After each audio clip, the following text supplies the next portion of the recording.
முன்ன எப்போதையும் விட இப்போது கள்ளக்காதல் ரொம்ப அதிகரித்துக்கிட்டு வர்றதை நம்ம பார்த்துக்கிட்டே இருக்கோம். பல காரணங்கள் இதற்கு ஒரு முக்கியமான பங்கு.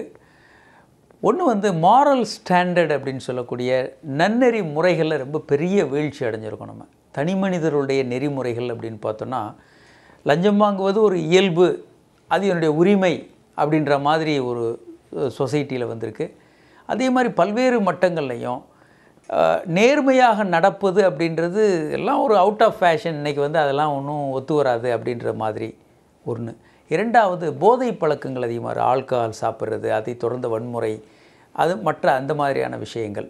இது ஒரு முக்கியமான காரணம். இன்டர்நெட் போன்ற வலைத்தளங்களில் போர்னோகிராஃபிக் எக்ஸ்போஷர், போர்னோகிராஃபி இந்த நூற்றாண்டில் காட்டின அளவுக்கு என்றைக்குமே வரலாற்றில் போர்னோகிராஃபியை நம்ம பார்க்க முடியாது. ஈவன் குழந்தைகளை கூட விட்டு வைக்கல. செல்ஃபோனில் அதெல்லாம் எந்த கருவிகளும் வேண்டாம், ஒரு செல்ஃபோன் இருந்தால் அவங்க போர்னோகிராஃபியை எளிமையாக பார்க்க முடியும், எல்லா வகையான உறவுகளையும் பார்க்க முடியும்.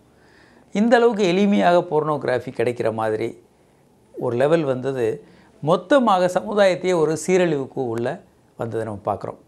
இதில் இன்னொரு முக்கியமான ஃபேக்டர் இவ்வளவு மற்ற தளங்களில் மோசமான மாற்றம் திருமண பந்தத்தில் ஒரு ஒரு முக்கியமான சிக்கல் இருக்குது. திருமண பந்தத்திலேருந்து விடுபடுவது அப்படின்றது எளிமையாக இல்லை.